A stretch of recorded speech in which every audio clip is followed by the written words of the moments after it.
गछ विषय जानवा किसी समस्ते जानिछु आमे गछटा को जिंस पाऊ गछ हम पर केते उपकारिता बेसिकली आमे बंचे गछ हम कोन दोछ कहलो अम्लजान दोछ जोटा कि आमे न पाइले हम निश्वास द्वारा न जाई न कले हम शरीर को आमे मर जिबा तापरे हमर आवश्यक जिंस गछ हम कोन कोन दोछि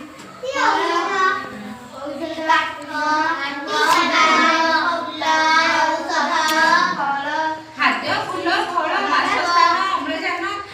सब किछि हम गछटा पाउछे आमे जो कहली बासस्थान त आमे केबे पाउछे गछटा कहला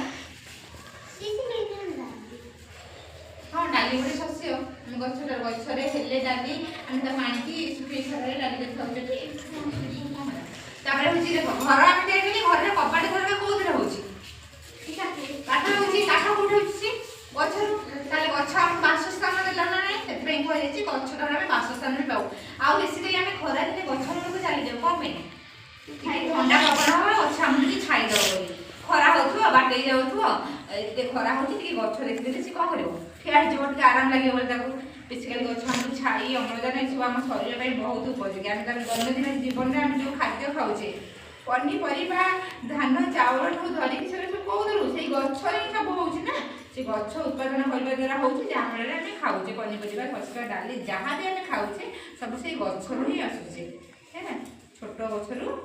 हो कि बड़ गछरू हो घर छोट गछ लंका गछ गोटे छोट गछ कि नहीं ताकि आम लंका आनी खाऊे कि नहीं नड़िया गछ गोटे बड़ गछ ताकि आम नड़िया आनी खाऊे कि नहीं गछ छोट हो बड़ हो सब गछ आम उपकार घास गछ देख केते सान सी आम उपकार आसुनी घास गछ सब हूँ कौन हूँ कहल पूजा पूजी सब दुब दरकार हो केते माने पत्र सी तो बड़ बड़ गछटा दुबटा छोट गछ नहीं सी भी आम पूजा दरकार हो तेणु एमती किसी गछ ना जोटा आम उपकार लगुनि सब सब छोट बड़ गछ ना सब आम उपकार लगुच है बेसिकली आम अम्लजान निहत आम शरीर में दरकार जोटा कि आम गछ पाचे भी जान पाइल गचर उपकारिता कौन गछ द्वारा आम कौ जिन लाभवान पाई पारे मन रखिए सब है।